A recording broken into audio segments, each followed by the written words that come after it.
Welcome to Diary of an Ex-Ho. I'm Sherry Hardman. I'll be your ex-ho.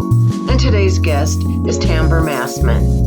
So sit back, enjoy the episode, and remember the old saying, always a bridesmaid when you're a hoe. All right, well, it's good to see you. Anyway, I was excited. I felt like I should dress up for you. And then, but I'm packing to go to Austin, so all my clothes are all my good stuff's being packed. So, well, that's it, as it should be. You should wear all your good stuff on stage. I'm just wearing an old t-shirt my dad made me that has a finger pointing at it. Ew. So, cool. All right, we're gonna play our game. Okay. FMK. I'll go share my screen. And then let's make this a real slideshow. I prepared some tea. Oh, fantastic. Okay. Marry, shag, kill. All right, who are my choices? I kind of make each one a theme. So because you come across as a very strong woman, I'm making it a strong women edition. Oh my God. This is impossible. I Be know. Arthur, Ursula, and Eartha Kitt as Catwoman. Mm-hmm. Oh my God. I know. This is like my dream foursome. Well, they remind me of you, kind of. I mean, so I that's mean, kind definitely. of, Thank you. Oh my God, higher compliments. One time a man told me that I reminded him of Ursula, and he thought that was an insult. And I was like, thank you. oh my God. I will curse your soul and turn you into a shriveled little nothing. Absolutely. Thank you so much for asking. Please sign this contract. Oh my God. Well, I mean, you gotta shag Catwoman. Right. Yeah. And yeah, I mean, you gotta, but you can't hold down Catwoman, so that's a shag only situation. Right. I'm gonna marry B. Arthur / Dorothy Spornak. Although, okay, am I marrying Dorothy or am I marrying B. Arthur? Because B. Arthur was well known to be kind of a cunt. Yeah. So I don't know. Let's call it. I mean, okay, because I was gonna kill Ursula because, like, she goes mad with power and tries to rule the oceans, and you just can't do that. It's just you can't do that. Let's say it's Dorothy. Like, call it Dorothy rather than BR. We'll say Dorothy. I'm okay. Cool. I'm a marry Dorothy. I don't think she had a good time with Stan that whole time. I think she doesn't know. I think she doesn't know the delight that awaits her. I mean, as a fellow tall woman who got very defensive about my femininity, I think that yeah, no, she doesn't know. I think B. Arthur knew. Right. Dorothy Spornak, she didn't know. She needs to be told. Right. Her mother's one of those shaming Catholics, so how could she know she was gay? Right. And then, yeah, Ursula, I mean, bitch, I love you, but you can't just go like murdering people all over the ocean.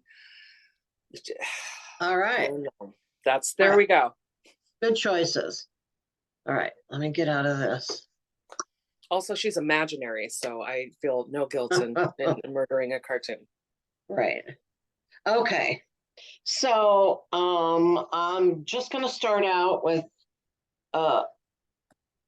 first of all, is there anything you don't want to talk about?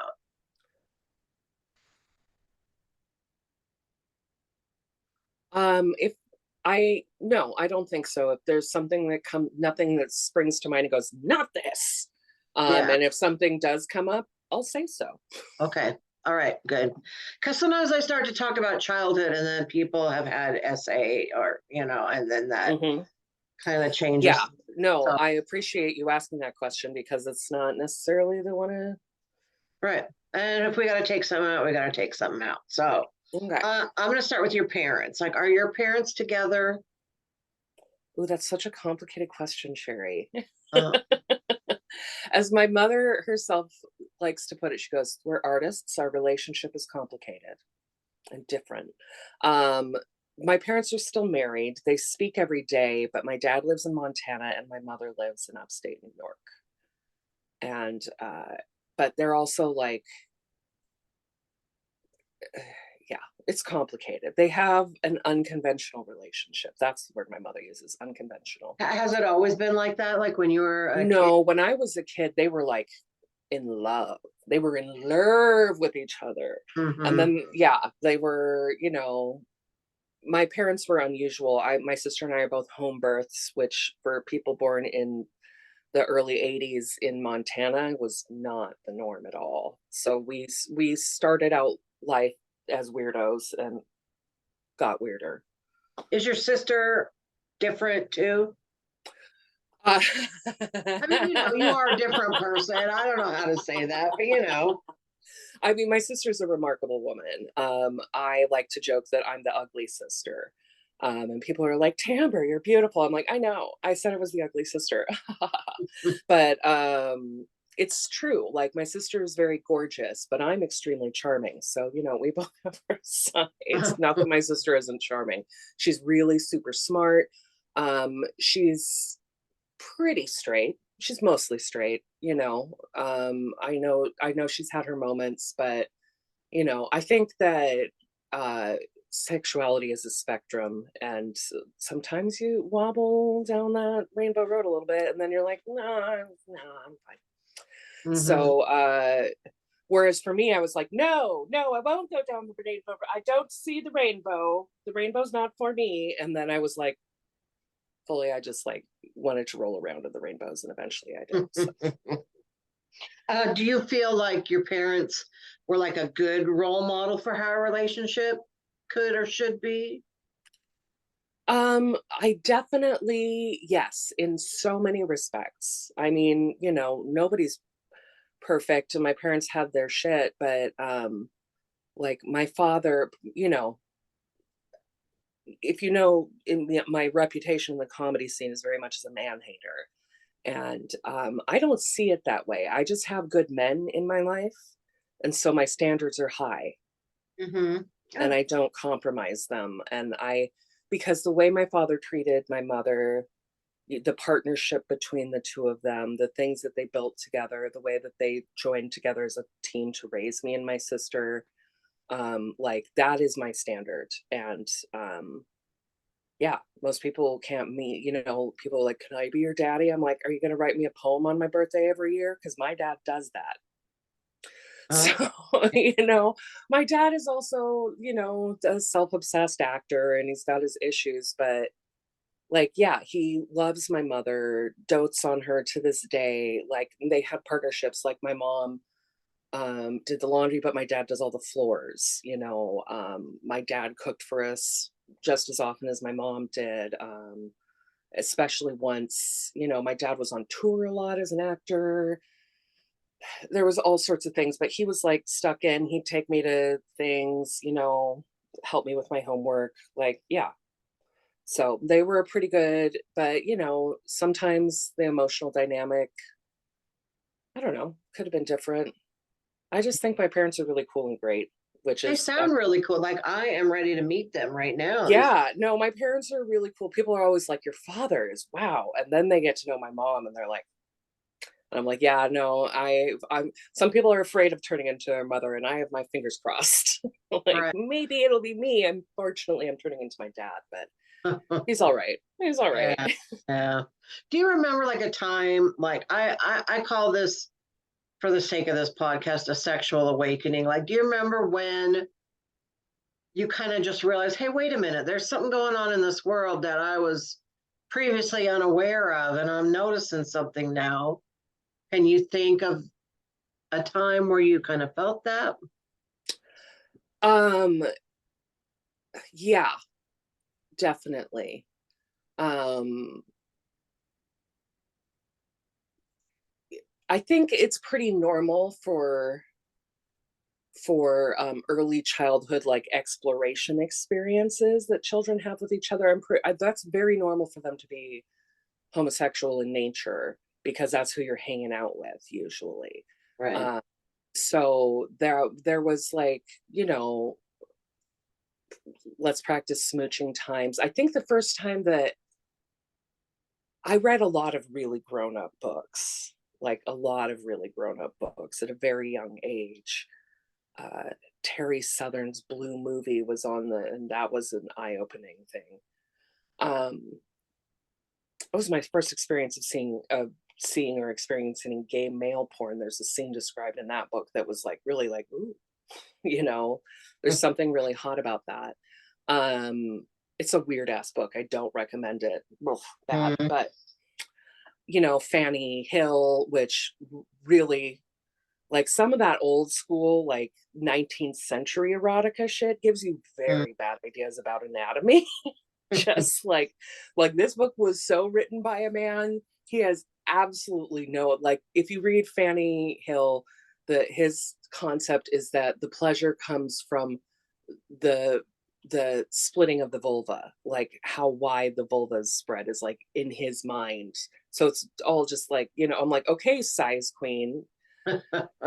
But you know, so yeah, I read a lot of like ancient erotica, which is just as filthy, if not filthier, and usually with some really fucked up, you know, consent and gender dynamics involved. But that's just that's just reality, right?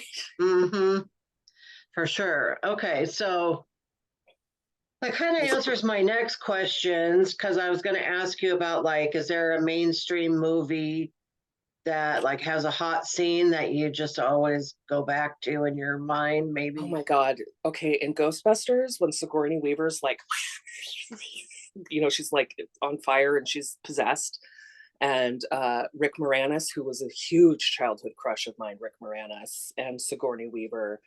And yeah, Ghostbusters is an important film for me. But fuck Bill Murray, and not in the good way. The best part of Ghostbusters 2016 was Bill Murray being pushed out a window. Oh, loved that. Worth the entire budget of the movie, in my opinion. Controversial opinions from Tambre. Yeah, no, that scene where she's all possessed and in the red dress and there's the slabbering hellhounds and she's backlit and fire and her eye makeup's all red and Rick Moranis is like, oh, that. I get that. I do. I like wanted to be both characters simultaneously. I wanted to be Rick Moranis. I wanted to be Sigourney Weaver. I wanted to be enraptured or luring. Like, oh, just I love that scene. That's cool, and I understand that. Knowing you, and especially. But as you mentioned earlier, why is gay male porn so exciting? Or I've had several people mention that, like watching two dudes get it on. There's something about that.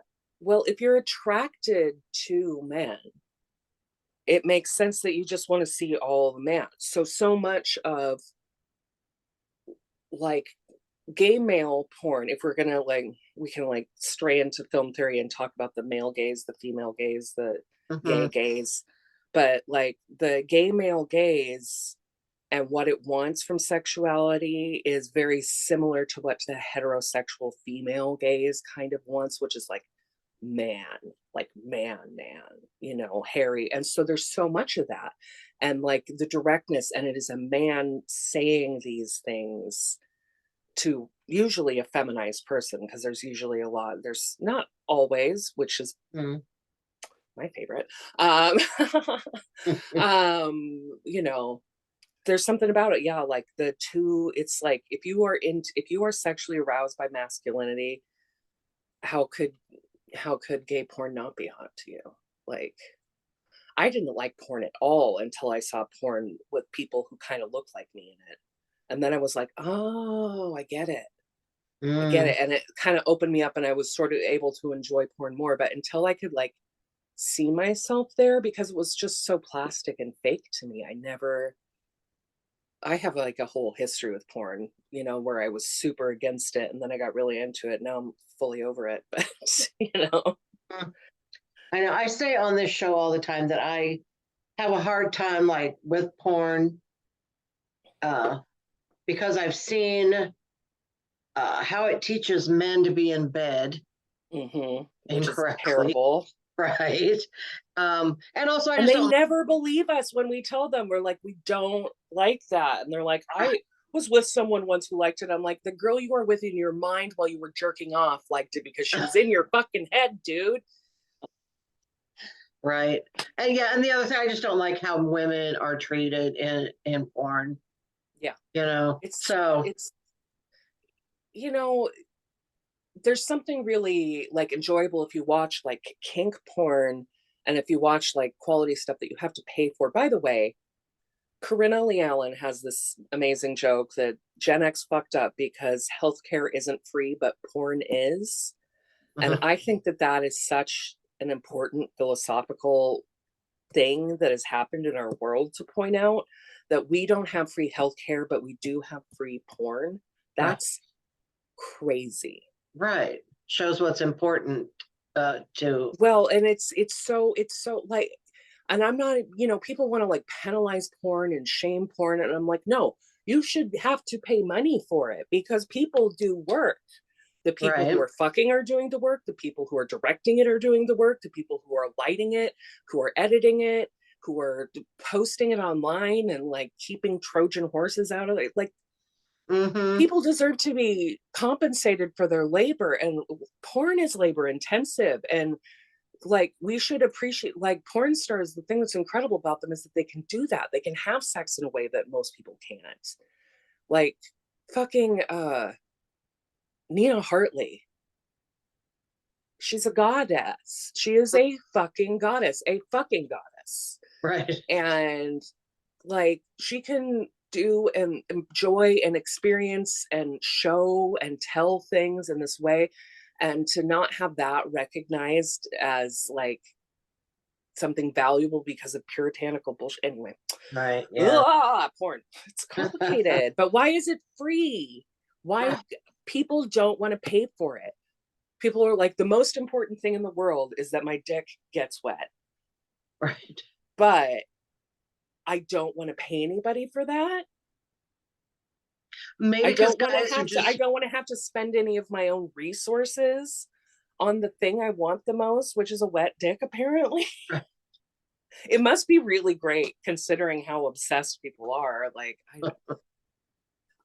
when I have worn a dick, it is a wild experience. Like, if you like want to go in there and you try to like embody the penis and get into it, I'm like, wow, this is like, because you can like, your mind is plastic, it's the phantom lens syndrome. I think that some people have phantom dicks and they need a dick to embody, like, Well, so what does that feel like? Do you feel like you do want powerful? to, I mean, I have material about this, but you do want to go around sticking it in everything. Like, that's what happened to me. I was like, I want to go put it in that hole, and I want to put it in that hole. I want to, like, can I just stick it in your ear just for a second? I just want to Yeah. know. Like, it created like that moment for me. It was almost like this manic glee of, I can put it in things. And but initially the way I felt was very stupid. Like, the first time I put on a strap on, I was like, I both look and feel stupid. Like, because I have a regular human body. I have a belly. I have like, you know, cellulite. And so, you're thinking this strap on is going to be so hot, but of course it's just your body with some weird straps and a rubber dick sticking out of it. It's all the emperor's new clothes, man. You gotta like embody it. Right. It's just made easier to do if you have like this stereotypical pulchritude, physical beauty. I love that word, pulchritude. If I do someone too. is like hot and curvy and oily, like, think of Boris Vallejo painting. Pulchritudinous, isn't that a great word? It is. You need that word here on Diary of an Ex-Ho. Pulchritudinous. Who's the Right. most pulchritudinous person you've ever slept with? How's your body image? Ooh, I mean, I'm a woman who grew up in late 20th century America, and I think it's pretty good for considering. I have this whole like I have this belly that sticks out. I have a lot of material about it in my act because, um, especially when I was younger, people and looked less queer, people assumed I was pregnant all the time, just Oh. once a month at least. And you have to, like, it feels bad, but they're also saying, if you look at it, because you have to like break it down and look at it, because we're just being told your body is wrong. Your body is wrong, right? So I was like, well, it's just the way my body is. I saw this picture of myself as a 2-year-old running wild through the house with a drumstick over my head flailing, and I was like a naked escapee from the bath, like, ah, and Hmm. someone snapped a picture. And I'm like running and full of joy in this 2-year-old body. And I look at my body and I see like the tiny version of myself. And I see like I'm like skinny, healthy, flush of like, I didn't even know about the concept of knee pain yet, right? No. Like, Right. and I have this belly that stuck out, this round, very round belly. And I just went, oh, that's what my body looks like. Like, that's how much room my internal organs take up. And yeah, there's a layer of fat over that and muscle. And I actually used to do like 800 crunches a day trying to change my body. And, I would wake up in the morning, do crunches, do twists, do standing things, do planks, like so much. So I actually have a really strong core, but I also, cortisol stress creates belly fat. And I have this very round structure to the front of my body. And for a long time, I tried to make my belly disappear and I would say mean things to it. And I don't know, as I got older, I was just like, I cannot, I am beating people off with a stick. Like, how am I going to, like, I have never not been in a relationship unless I don't want to be. I'm like, clearly, I have some appeal that has nothing to do. And I just stopped caring. It just stopped making sense. And I did this thing where I started following illustrators who illustrated fat bodies.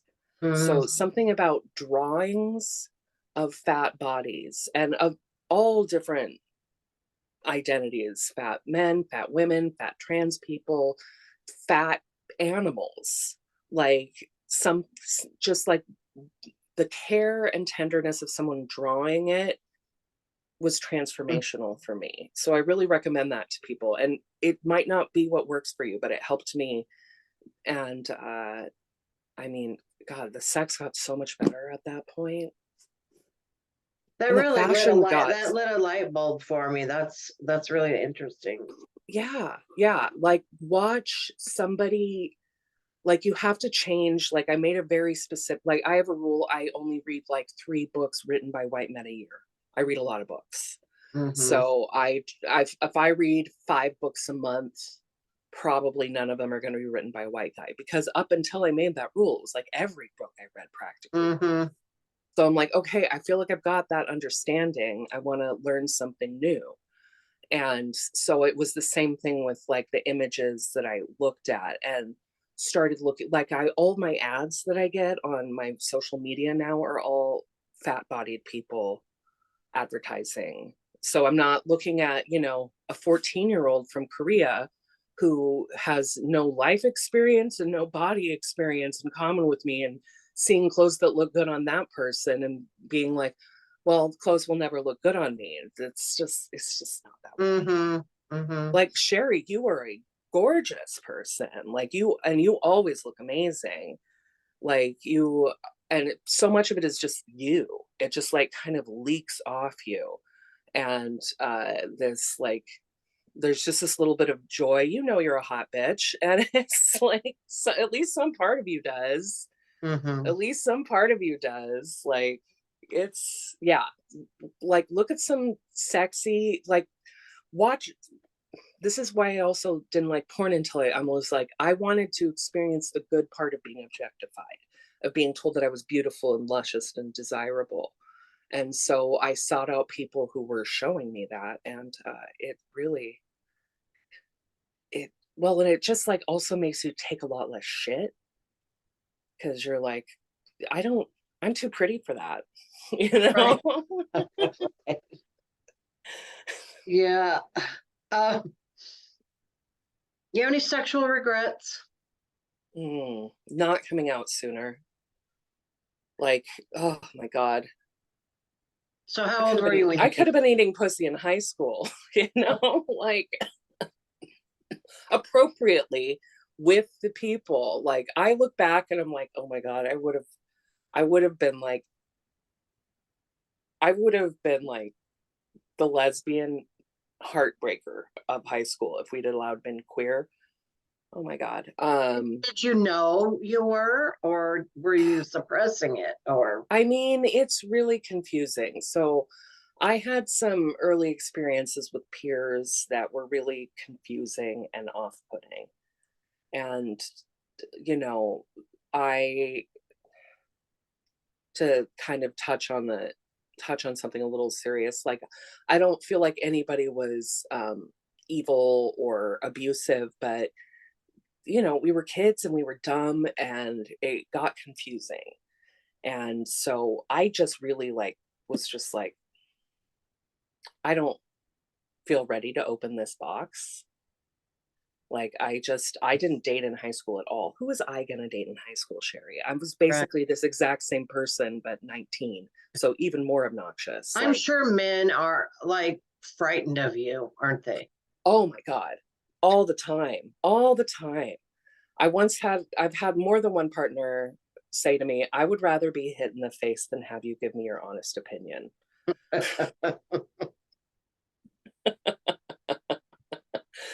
And I'm like, I just call it like I see it, buddy. I don't know what to tell you. But yeah, I do get a lot of fear. One of my dear friend Bobby, one of her partners, we were hanging out together and he goes to me, he goes, Tamber, if I was a person who wanted to hit on you, I have no idea how I'd go about doing it. Right. Like, this is a homosexual man telling me like it is. Like, girl, who could step to? I mean, uh, you know, it does give me a little glimmer of respect for some of my exes. I'm like, wow, you stepped up and said, yeah, I'm interested. It's Hmm. always the weird ones. It's always very weird men, very weird men. Um, and I've had a couple like men be like, I've been in love with you for years. I've had that happen a couple times. And I'm always like, and I asked my sister what I should do because my sister's like crazy stop traffic hot. And when she puts in the effort, like ridiculously hot, like supermodel hot. And I was like, you know, you're a hot girl. She's like, well, this is why hot girls are bitches because you've just got to go, I know, thank you, and walk away. And I was like, I can't do that. That's mean. She's like, do you want to talk to him anymore? I was like, no, kind of never again. She's like, it works. And I was, yeah, it's weird. And I get a lot of, from men, I get a lot of step on my neck mommy vibes, which is confusing because I'm like, I'd like to step on your neck, but I don't want you to like it. So we're at an impasse here because I also don't want to be a sadist, you know? Mm. Well, hmm, I mean, I'm a little sadistic, but I don't enjoy that part of myself very much. Sometimes I like to give her a little workout, uh, you know, with a partner who's consenting, but like hitting people is fun. It's very fun. Uh, It makes me happy. It lets like this tension out of me. Um, so do you do that with women partners now, that kind of stuff ever? Or is it just yeah, primarily with women actually, okay? because my compute that oh, I got way off track. Like my early experiences were with people the same gender as me, so and they were confusing and a little scary. So I just like turned off my sexuality and didn't date in high school at all. And then in college, I got married really young to a man. I was like, great, this guy, he's like me, but he's different. He can do math. I can't do math. He seems to understand how money works. I'm totally confused, but he can't hold a conversation without a script in his hand. So we're good partners. And I thought he'd be a good parent. And I still think that. And then I was just like such a bitch to him all the time. And when I left him, I was like, you don't deserve me being this bitch to you. I don't know why I don't respect you, but I can't continue to be this disrespectful asshole. So I'm gonna leave you. Which was, I mean, like it was true. It wasn't his fault. It was still pretty harsh, but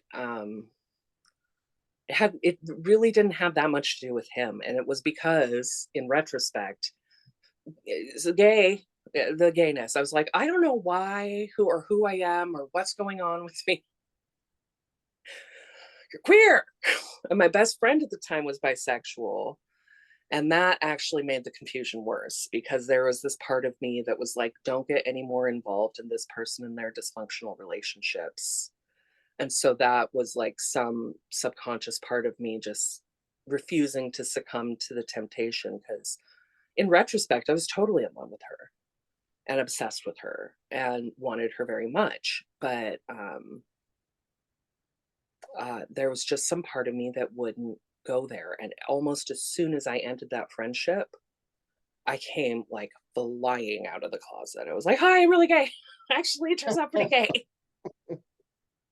So, and I was in a relationship with, at that time, a cis man, and she has since come out and transitioned. And hallelujah, she's the lesbian ex girlfriend I've always deserved and never had until now. Mm-hmm. So, yeah.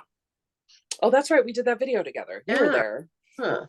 It was interesting to me in that video, that cut video, that all of the divorced couples who were still willing to speak with each other and appear on camera were all queer. I'm like, do straight people hate each other? I'm like, well, I did sort of hate my first husband, so maybe. Mm-hmm. And he didn't deserve it. He really didn't. He was a really talented, intelligent, cool, kind person who just didn't have great social skills, which is, much more acceptable these days than it used to be. Right.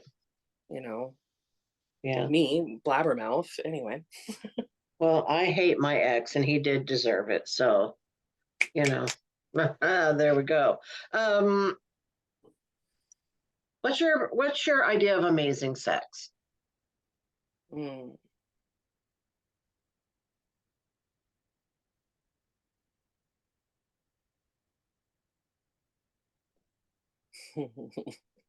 Sorry, I'm just lost in some nice memories. I'm like, what are my favorite times? What were they like? Like, I love fucking when you haven't gotten to fuck that person in a long time. I love like homecoming fucking, and like I love I've oh yeah, okay. I was like, what else is in common? I'm like, oh, I was very much topping in all of those situations, all the ones I'm remembering with like this fond glow. Um, yeah, I really got to like, and for me, that means topping. Like topping is very active. It's not so much about receiving. I'm like, I'll get my orgasms and I can give them to myself. I once gave myself 27 orgasms in a day. Like, if I want orgasms, I can have them. You should see my sex toy drawer. It is out of control. I can have all kinds anytime I want. So I'm not as interested in that, but I love the interface. And that's, I think, what I like about kink is that it's really like, I tend to be a little bit disconnected and in my head a lot, and sex really helps me occupy my whole body. And when you can spend like a long time, when you can really, I love to tease people. And I do like to hit people. Yeah, there was hitting involved in all my favorite times I got to hit people. Oh God. Sorry. Wow. You're making me, I'm going, I'm a lot kinkier than I give myself credit for sometimes. And I give myself a fair amount of credit. So Right. Do you have is there anything left on your sexual bucket list, or do you think you've oh done? my God, there's so many things. You know, I would love to do more pegging. Oh, if you haven't, here's the thing. I think if you're going to interact with phalluses, you should both catch and receive. You should experience both. Just like not to a point of discomfort, but like, if you like having your dick sucked, put a dildo in your mouth and see what that is. Just so you know. Like, if you like it so much, shouldn't you know how what you like is done? Mm, Like, you know, same with like if you like penetrative sex, if you like to be penetrated, you should, because it is really hard, actually. Driving a dick takes skill, attention, mastery of the forces of inertia, energy. Like when the first time I ever like came from fucking someone, I was so instantly exhausted. It's like all of my energy ran out the end of my dick along with the orgasm. mm.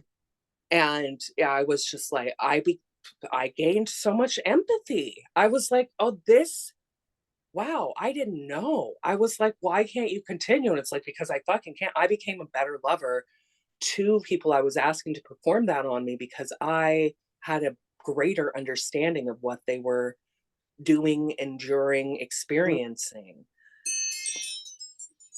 That was my alarm to do Kegels, by the way. I have a daily alarm, and I figure if I'll forget within 30 seconds of the alarm going off, but I'll get at least 30 seconds of Kegels in every day.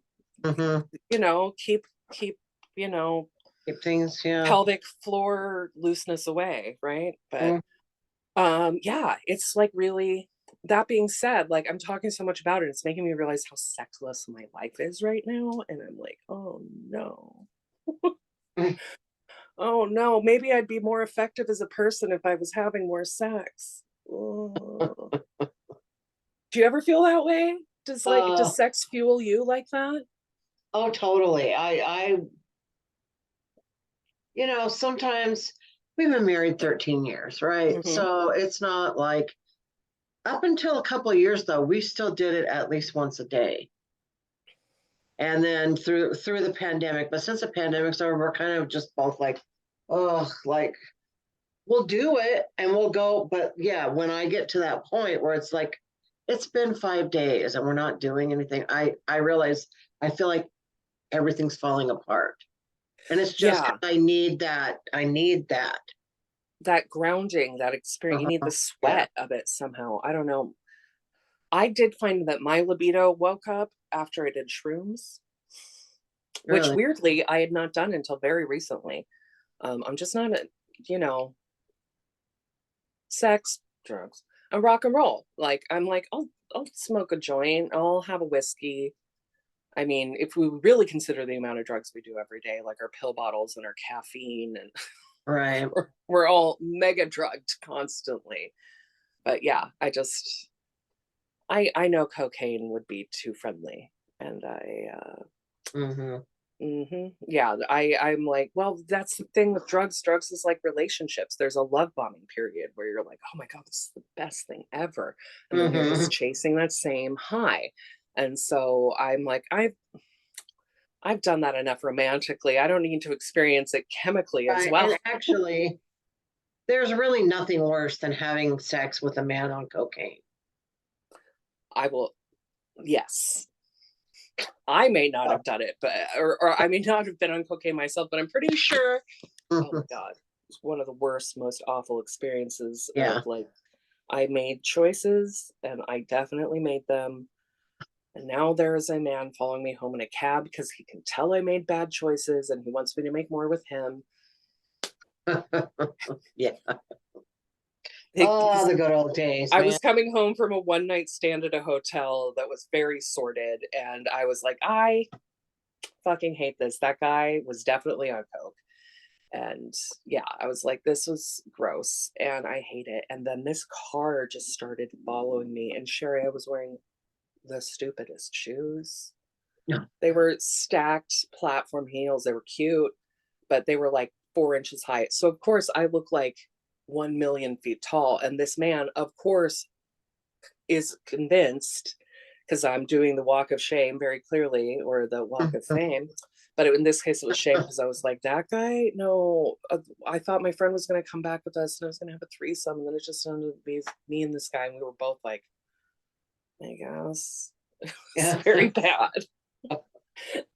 And yeah, fuck you, Stephanie, for backing out at the last minute. Oh, but yeah, walking home, and then this man followed me in his car. He probably thought I was, a trans hooker. I get a lot of that. People assume that I'm trans a lot. I get misgendered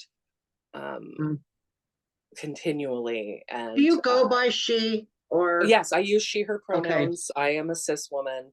I am the only cisgender person in the house where I live. Like, that's why I am the leaseholder, because I have the most privilege. Yeah.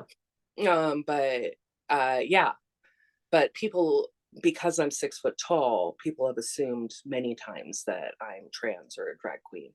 And it's wild. It's a, it's very dehumanizing experience. Somebody refusing to acknowledge something essential about you. I used to be so defensive of, like, I performed such high levels of femininity. I wore garter belts regularly in my day-to-day life because I couldn't find tights long enough. So I would cut the panties off the tights and strap them to a garter belt. Walking around with little clasps around your thighs all day. That's not comfy. That's not cute. Right. No. Yeah. Ugh. Wow. Ugh. Hellish. And now that I don't care to look fuckable, fashion is so much more fun. It's so much more fun to get dressed when you're not trying to perform fertility. Right. When you're not trying to convey some like, like, and you can just be like, today I'm a goblin. Right. Or like, today I'm an untouchable goddess. Nobody speak to me. Like, like if you're coming at your appearance from that perspective, as opposed to like, look breedable at all times, look like you might be a good choice to implant a child into, look like you will enjoy doing dishes for some godforsaken reason. I mean, some people do, but I try not to kink shame.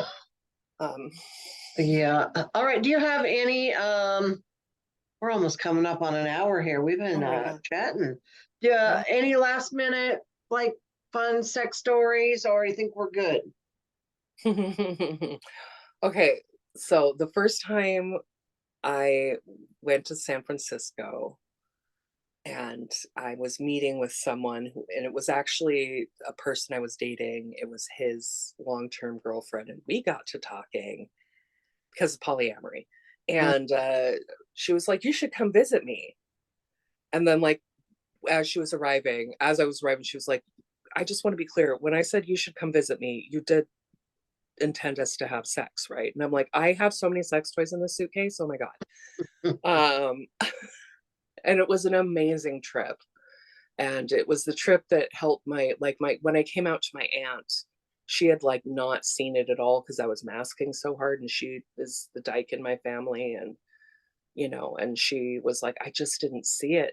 But she saw this picture of me and this girl that we took together, and we were in Golden Gate Park, and we were out for the day, and we took a selfie, and Dara was like, oh yeah, no, okay.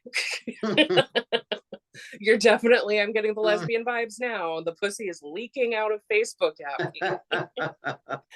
But we were taking this really long bus back to her place from like work drinks, and every time the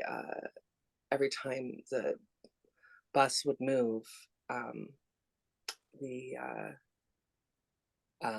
when it was about to stop, they were like, the bus is stopping, hold on, please. And I would like grab her hair and the bus would jerk forward and do this whole thing. It was like 20 minutes of that. Not to be all sting, dinner is part of the sex, but dinner is part of the sex. Like, right. Like the foreplay was so like, it's just, I've always been fond of the back of the bus ever since. And we didn't even do anything like nasty. We just did something naughty. And it was public, which turned out to be a little bit, that aspect of it was, I was excited. I wasn't thinking about it. And now I'm like, wow, that was a really exhibitionist thing to do. And the consent issues involved there are a little bit hinky, but if I was living in the moment and new to the experience, new to really acting on my queerness, new to acting on my kinkiness, and yeah, just this incredible bus ride. Like, public transit can be fun if you know what you're doing. I'm not saying fuck on the train. That's rude. I'm saying make the train trip part of the sexual journey, Mhm. Like, unless you have a sleeping car, in which case absolutely fuck on the train. That's what those things are for. All right. What's your Instagram handle? The Glam Bam Tam. All right. That's easy. And then this is going to come out like November 8th. Do you have anything like that time or after you'd like to promote? Yeah, so I am a producer of a weekly comedy open mic in Seattle, The Comedy Nest. It's been going on for more than a decade now, and it started out as an explicitly feminist space to center women who are doing comedy, and it has become much more broad in its inclusivity brush. We want to include gender diversity. We want to include racial diversity, people of different ethnicities, people who are disabled. That we don't have the best space for that right now, but we are working on it. Morgan actually did get a ramp for the rendezvous recently, so that was a rental, but like it showed that it's possible. So we're working on some things. But yeah, like it wasn't ideal. It was like, no, I told you that it's not good enough, but it was fine. It was like, I'm like, okay, steps are actually being taken. But yeah, so we do that every Tuesday, and I will be featuring on the 7th of December. And I'm planning on doing something maybe a little seasonal with some holiday parody songs. I love a good parody song. Yes. I have a very dirty one that I did to Santa Claus is Coming to Town, because how could you not? Right.